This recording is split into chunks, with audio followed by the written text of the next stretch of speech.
Okay.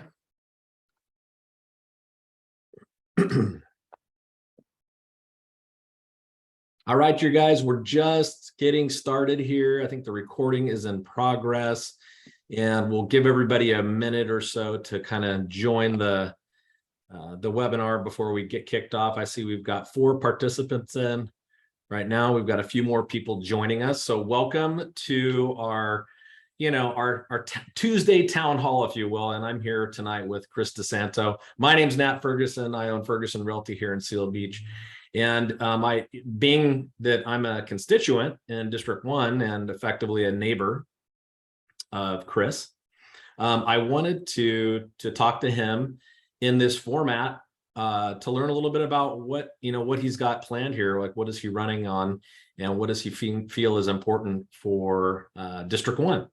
But before we do that, and as we're waiting for some more people to show up, I wanted to learn a little bit about Chris. And, Chris, tell us maybe a little bit about your background, and then, how long have you been a resident, and what brought you to Seal Beach? Yeah, so first, we moved to Seal Beach about 8 years ago, and we did it. I used to live in Newport, and at the time, my Fitz and I were starting to build a life together, and so we started to move in together. And he lived in Long Beach at the time, and so Seal Beach kind of was like the happy middle ground in terms of commute. But then as we learned more about the neighborhood, we drove this block, or this town, block by block for 6 months. Because as everybody knows, right, it's super hard to get a place in town and good places and whatnot. And so, but we, put in the work, and so we drove it, and finally something popped up, and we grabbed it, and we haven't regretted it. We joke we're going to die here, and it's probably not a joke. But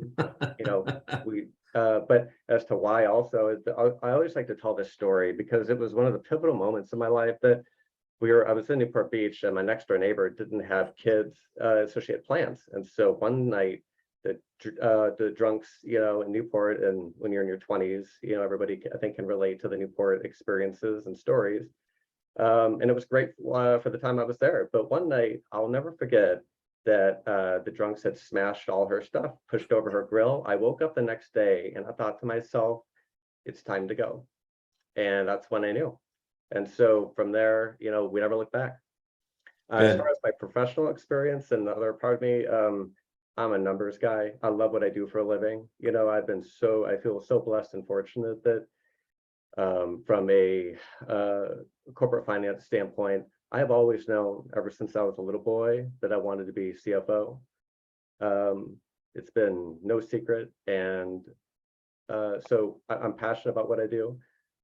But at the same time, over the course of my life, which gets on another topic of how I make decisions and maybe why I'm running, because I firmly believe, I think Simon Sinek puts it out there, that people don't buy what you do, they buy why you do it. And at the end of the day, the job ain't spreadsheets. The job is people. Always has been and always will be. Yeah. So numbers, data, that's how I make decisions. But if you're not making people feel good along the way, and you're here to help and offer genuine support, you're done. I learned this in my career. Building a budget, fine. Doing a month-end close, great. Can't communicate the financial results to an operational department head or whoever else in the company, your history. And so that I think that it touches on to why I'm running, is to honestly, I'm just here to help. I want to utilize my experience and just see how we can improve the city and make it better. Great. Well, I appreciate you taking the time tonight. For those of us just joining our webinar here tonight, Chris was giving us a little bit about his professional background, how long he's been here, what brought him here. Before we get into the interview questions here tonight, Chris, why don't we just pause for a moment and tell the folks where they can connect with you online? What are your social media handles, your email address? Put that out there. So if we don't get around to the questions tonight, they can reach out to you directly. Sure, absolutely. So my handles on Instagram and Facebook are both DeSanto for Seal Beach. It's the word for, not the number four. And then my email is chris@desantoforsealbeach.com. And then the website is www.desantoforsealbeach.com.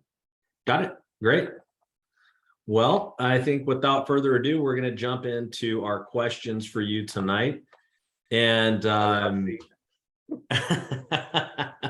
so we don't have any trick questions for Chris tonight, but we do have some important questions. So what we're going to do is we're going to run through, we have 4 questions for Chris. And then if you guys want to comment or if you have a question or you want a little bit more information, please, down at the bottom of the screen, you're going to see your little chat. It just looks like a little chat bubble there. You can type your questions into the chat. I'll be monitoring that right now. I'll just type, "Hi, everyone," so you can see where that is if you're unfamiliar with how this Zoom works. And with that, I wanted to jump into the first question. This is something that's been at the top of my mind. I think if you are familiar with the history of Seal Beach, you're obviously familiar with the Seal Beach Pier. So I'd love to hear, what are your plans for the end of the pier, or what would you propose to do with the end of our beautiful pier? Sure. And one of the things I'd like to say about my general, well, I'll get to this question, I promise you, but I just want to preface this. Every answer that I give is rooted in fact-finding and consensus. So I don't go anything alone. I think, ramming solutions down people's throats without their input and trying to attempt to reach out and build consensus, it's a lose-lose situation. Or it's trying to operate from a win-lose situation. So I'll just preface it by starting there. So as for the pier, right? So I know from a restaurant to, a number of ideas have been proposed. One question I would have for that is, and I'm not opposed to that, is what would the foot traffic allow on our pier? So again, I'm a data-driven kind of guy. So I want our businesses to be successful, whatever, if ever, one does go out there. This is a big issue. It requires community input on, what they want to see with the pier. I think the number one priority of the pier is to allow for people to go out there and make it their own, right? From taking a stroll and a walk, right? So whatever goes up there needs to reflect the environment in which we live, the beach, the quiet town, small town feel. And so I'm smart enough to know, or at least I'm not arrogant enough to think, rather, that I know all the answers, so I'm not sure I have the exact answer for you, other than to say that we're going to vet it. It's going to be something that will make sense. It's going to be reflective of the community's values. There's another point I was going to make on that, now I forgot. But I'm just curious, as we're talking about the way that you're going to approach what you think, would be a good fit for this space. Just speaking generally, I mean, have you talked to anybody in the community? Because I know you've been out knocking on doors and interacting with people in the community. Has anybody said, "Hey, I'd really love to see this at the end of the pier"? Have you gotten any of that? I have, and one response I got, especially from long timers that have been here back when the fishing boat used to be here, and I guess there were, people learned how to fish. Kids learned how to fish on this boat. And it disappeared, I think, because the city wanted to collect money, and I think the restaurant ended sourly for one of the similar reasons. And I think from the city's perspective, we need to be operating from a win-win with a win-win mentality from our businesses. So, expecting our businesses to, do all, or, keep up a certain end of a bargain, right? And if they don't feel that the city is meeting them halfway, it's not a win-win solution.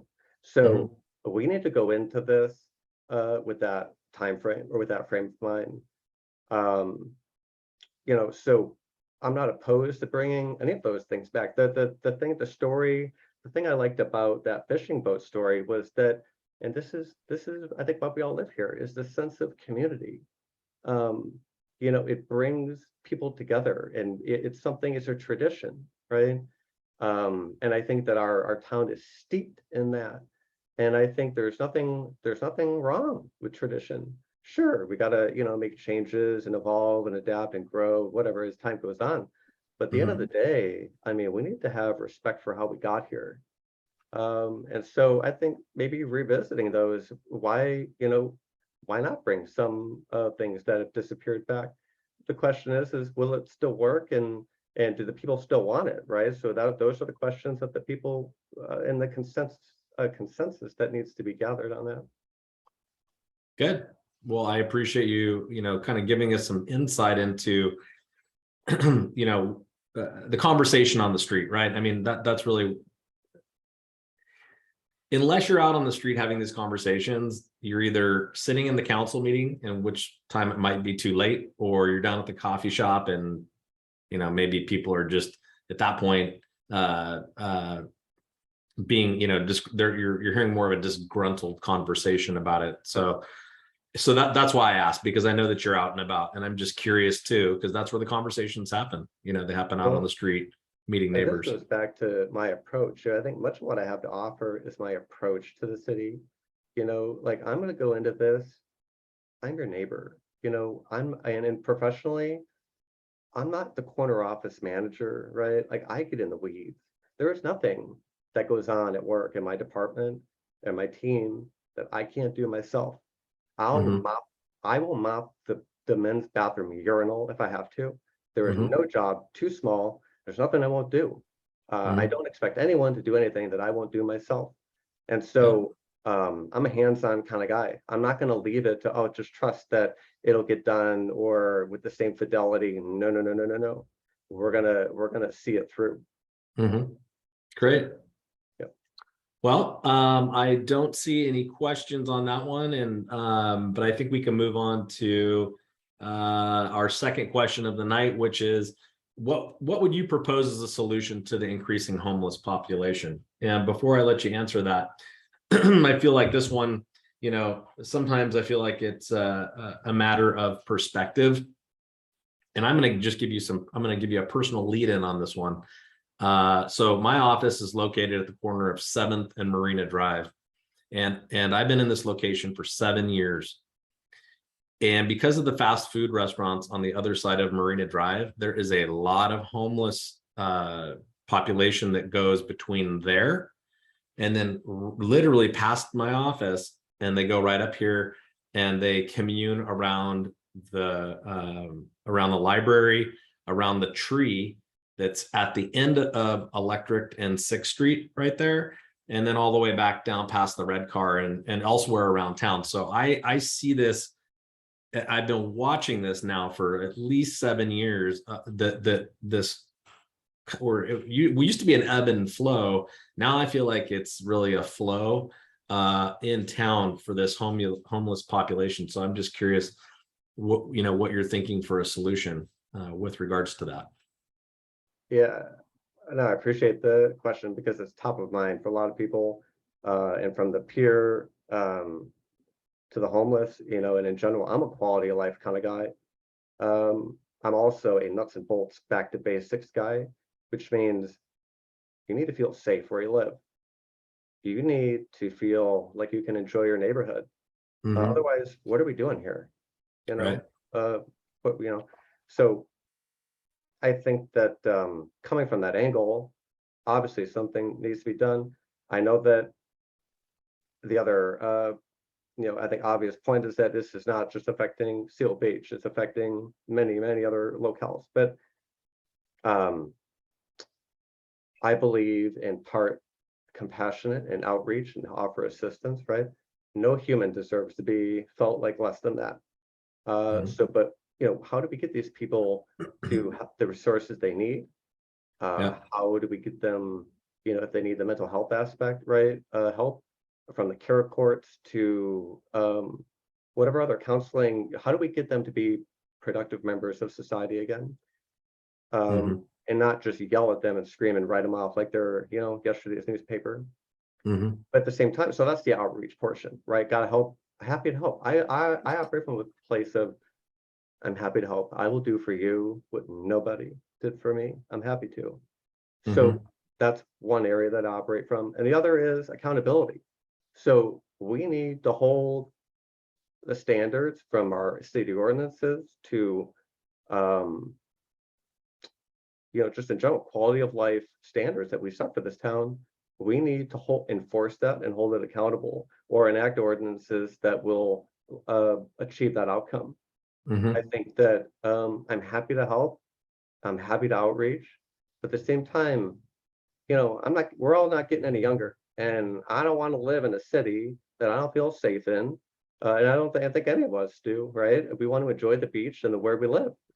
Um, and so that's my answer on that. I appreciate the input. I know that, and I see the police out here counseling them on the regular. Yeah. So I know that there's probably more than I'm leading in that's going on, and that that's going on. So it's not like nothing is being done, but also I feel like it's the trend is not going in the right direction with it, and maybe that's even maybe a county question, but I do know that they're ending up down here. And I do know that, as I talk to folks that live in the community, and also people that are looking to move into the community, it's an observation that people can't ignore. And they're asking me about it, which is why, I'm asking you, and I'm sure other people will be asking you too. So I think that that'll be 100%. And how we get to those solutions, I mean, it's very clear that you know, we need to get them off the streets. Now the question is from a matter of law and legalities, right? And I'm not an expert on that, so I would leverage relationships, build relationships with our police department. Again, Mhm. other cities, other city councils, how are they doing things, right? We don't need to Yeah. reinvent the wheel here, right? Um, you know, I learned that in accounting. When I joined, in fact, I'm on a job. I just joined a company that had no prior staff, and so what you had to do, what you do is just, well, how did we do it last month, right? How did the task get done before? And so not everything needs a reinvention of the wheel. There's got to be cities out there that are having more success than we are, and just leverage those relationships. But again, I will maintain though, it's outreach and it's support, but it's also holding people accountable and getting them off our streets. Yep. Great. Well, I'm just monitoring the chat. We had a couple more people join here, and I don't have any questions at the time. And since we seem to be moving at a pretty good pace, I'll move on to maybe a question that isn't quite back on the public's radar yet, but it's going to be, and that's and I happen to know about it because it's part of what I do for work. So the question is the following: what is your position on short-term rentals? And before you answer, let me just remind everybody, short-term rentals is vacation rentals, which for the last, I don't know, 6, 7, maybe 8 years now, had the city of Seal Beach had stopped issuing licenses for vacation rentals. And a recent outcome of a lawsuit against the city of Manhattan Beach struck down their ordinance against vacation rentals. And because that came from the state level, that is going to come all the way down to every city that's in the coastal zone, of which Seal Beach is in the coastal zone. So my question to you is, what is your position on short-term rentals? I can sum it in one phrase: easy does it. Easy does it. Okay. Easy does it. So, we all live here for a reason. The quiet, quaint community town, and I am not interested. The North Star, I think we all have here, is we want to keep it in that way, right? This town, I was talking to one of the parking enforcement guys, and I'll never forget a comment he made to me. He goes, "This town hasn't changed in 100 years." You can look at Huntington, Newport, right? They've turned over. In this town, I mean, sure, there's been some minor changes, but some might look at that and say, well, then Seal Beach is all just stuck in the past, right? Well, that's quite an accomplishment, I think, when you can, through the test of time, maintain your city the way it was, and the standards, the morals, values, and ethics, uh, Mhm. and the small town, quiet, quaint feel. I think that's something to be proud of, quite frankly. And so, anyway, that's my North Star on this. I think that that particular issue actually came up at the last night's at a city council meeting, and that we suspended the enforcement of it, Mhm. of that ordinance last night. But I also heard about that, though, is the reason that Manhattan Beach got overturned is, and I don't want to go too far down the weeds here, but was that they did not apply for an exception to the Coastal Commission's rule. Now I'd have to learn probably more about the details of that, but so if the city wants to maintain that, there might be other avenues. But my personal opinion, again, is easy does it. So I'm an everything in moderation and balance kind of guy. It's how I operate. It's grandma's advice, right? And I think that, you know, one hand, we need to keep this town quiet, quaint, and small, just the way we like it. Mhm. Um, I think on the other hand, we all need to understand that this city's on a fixed income. It's, so literally. And so I think, there are additional sources of revenue for that. Mhm. And also, you know, having tourists in our town, and they patronize our small businesses on Main Street. And so I think it's everything in moderation. I think if we're going to do it, it needs to be done in small doses and manage the process so that these are, they're the people that are applying for these permits and running these businesses, that their tenants and the way they're running it are, adhering to our quality of life ordinances and our standards, because if they're not, they got to go.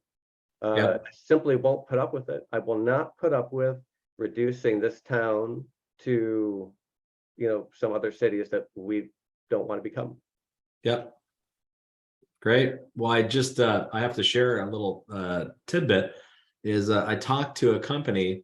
I interviewed them down here at my office, and they're a nationwide management company for vacation rentals specifically.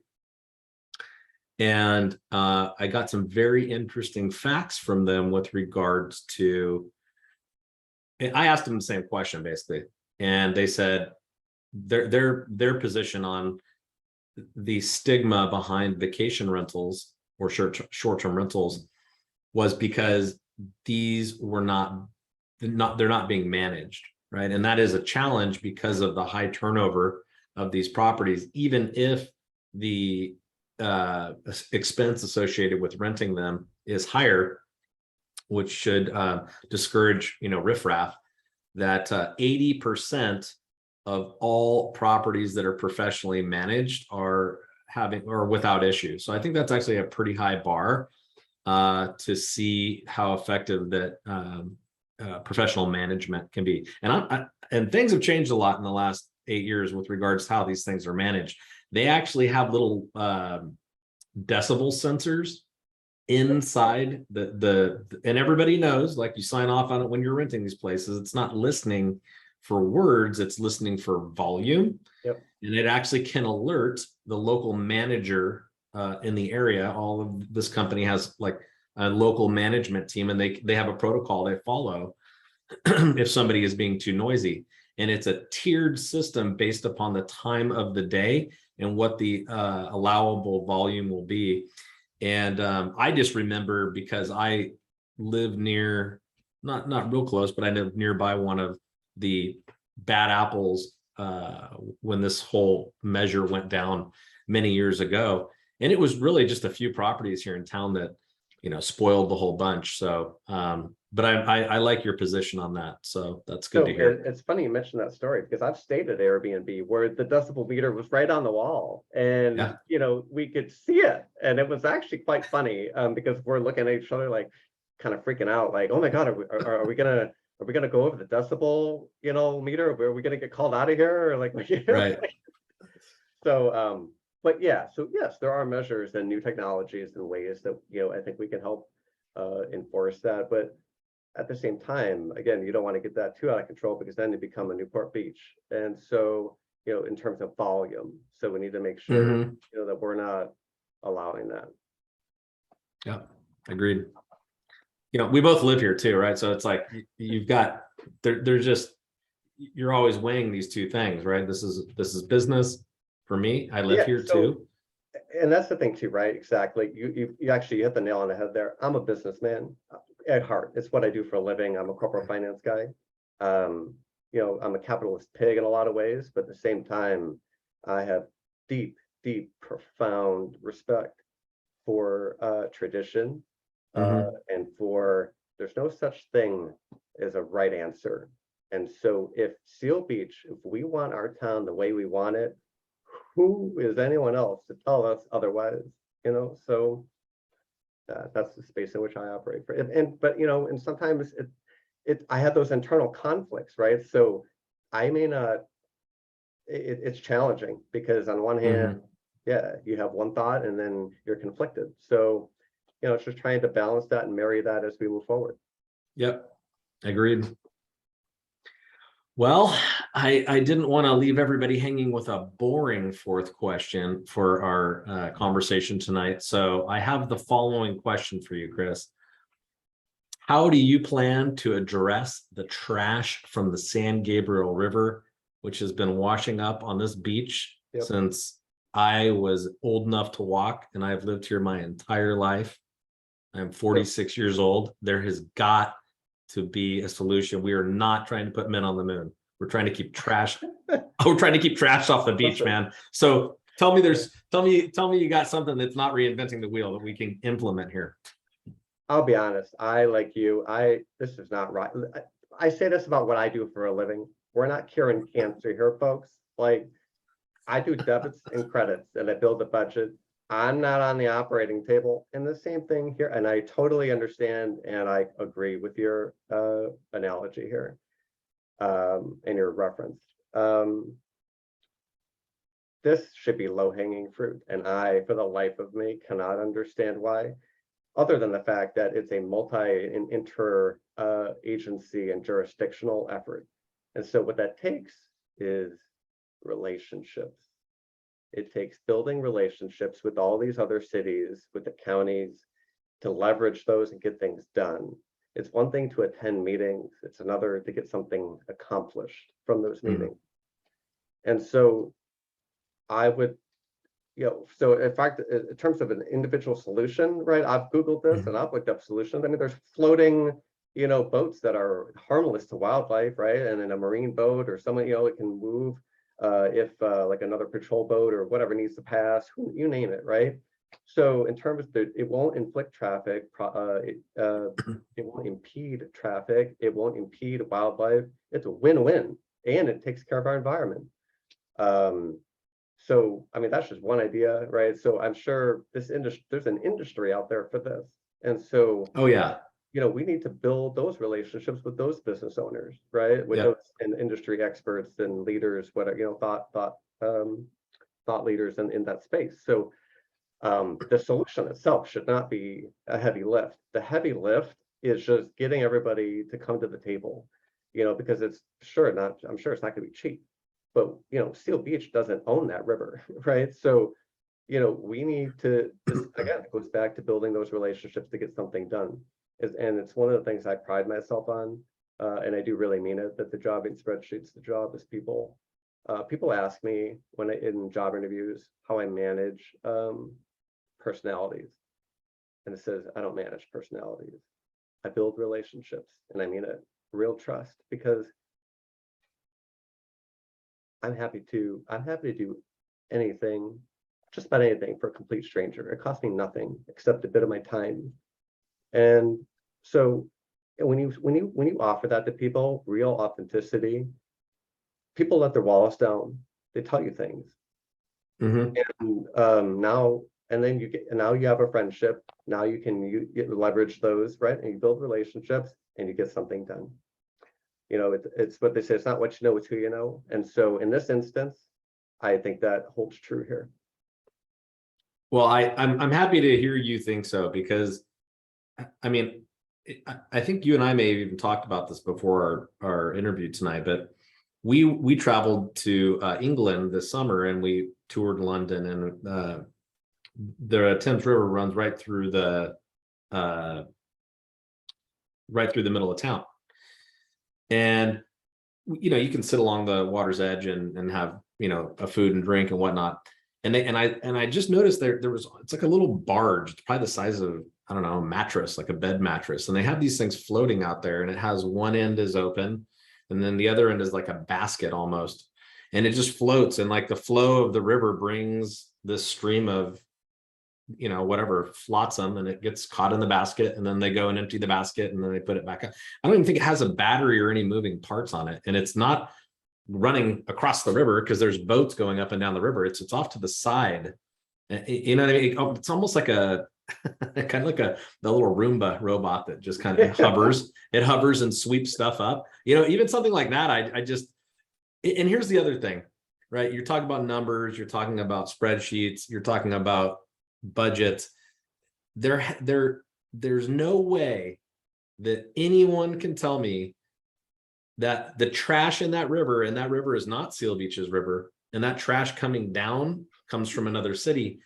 Yeah, that trash ends up on our beach, and our budget has a line item in there for either public works or beach maintenance. I don't know what it's named or how it works out, but our town is paying to clean up that trash, which ends up on our beach. So I can't believe that there's not some type of a solution that we can help fund or participate in that isn't going to help our cleanup efforts. And by the way, the city is down there with the tractor raking the sand and getting the stuff up. That the Save Our Beach, the local nonprofit, those guys are down there like regularly. I think it's once a month or maybe more regularly. Maybe you guys can correct me, and they're cleaning up too, right? That's just a nonprofit trying to clean up that mess. And yet it almost goes getting swept under the rug. Like, so we're gonna get to that. We're gonna get to that. And guess what? Like I said, I've been my entire life watching this unfold before my eyes. If I turn 50 and it is not cleaned up, I'm gonna be furious, man. It's not that complicated. So anyways, I digress. No, and I think to add to that, what you described is symptom solutions, right? So we need to, like any problem, root it out at the source, and take proactive action, long-term solution thinking. And I love the work of beach cleanup and all of that, but we need to get it before it gets there. I know. Yeah. So those guys do a great job. It's nothing against them. It's just it is a matter of finding out what needs to be done and doing it, because 100%. The beach is, come on.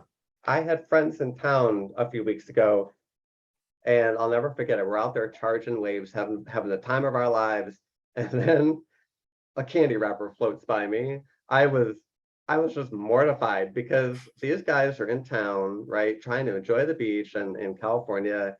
And what do we have? I literally took numbers of trash articles out of the beach, myself into the trash can. I was just shocked. I was embarrassed, to be honest with you. It was embarrassing. There are cleaner beaches in Mexico, man. No joke. We shouldn't be even having this as a conversation point. I agree. Being with the affluence and the wealth and the demographic of this city, it boggles my mind. It's one of the things that boggles my mind. It's like it's like looking at the homeless solution. I scratch my head. I do. So this is going to bring us to the end of my questions for Chris. Do any of our attendees have questions that they want to drop in the chat? I'm going to just give it a minute here. If you guys have any questions, or if you want me to revisit any of the questions with Chris, just go ahead and type it in the chat. I'm monitoring it now. And let's see here. I have let's see. So I have just a comment here from Julia and Pat, and she says, we agree about the vacation rentals. We rent on a regular basis, but also have a condo we don't rent that has a vacation rental above it. And she says she agrees that about my comment regarding the value of management, because the unit above theirs is not managed, and sometimes she says it's a nightmare. Yeah.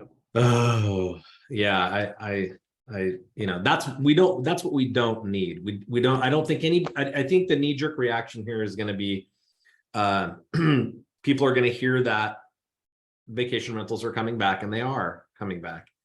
And then they're going to have this like cringe moment because of how, and it wasn't even, and as I told you, it was just a couple of properties that really were creating this issue, but it just created a lot of, I think, angst and even anger, and maybe even a few little lawsuits between some neighbors here in town. I don't think anybody wants to do that again. No. So if anybody needs a referral for this company I was referencing, you just feel free to hit me up after this meeting. I'm pretty sure everybody has my contact info. With that, I don't have any other questions in the chat, Chris.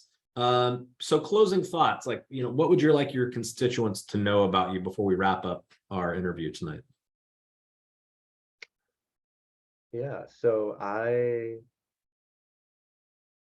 want people to know, really, again, why I'm running. I'm not doing this for me. I'm doing this for you. I'm just a real guy, a real neighbor. You got money problems, I got money problems. You got friend problems, I got friend problems. You got marital issues, I got marital issues. We all got them. I'm a real human over here, you know what I mean? And I think that, and the other thing is standard of care. I think we could do so much more, from the fixing and repainting of a park bench on our beach, which every time I walk by, it drives me crazy. I just, real life of me, can't understand it. I want to bring that standard to the city. I will treat your money with the same standard of care as I will my own. And I want people to know, again, that is just, I'm honestly, I'm just here to help. I'm a regular guy standing up, raising his hand to help. Yeah, so I'll leave it there. Great. Well, thanks everybody for joining us tonight. Just a quick reminder before we stop this recording and finish our interview tonight. Next Tuesday at 6 p.m., I'll be having the same conversation with Mayor Joe Kalmick, and we'll post a reminder in the group. There'll be a registration to visit that interview next week. It's next Tuesday, 6 p.m. That's it, you guys. Have a great evening. Chris, stick around. I'm going to talk to you after our call ends.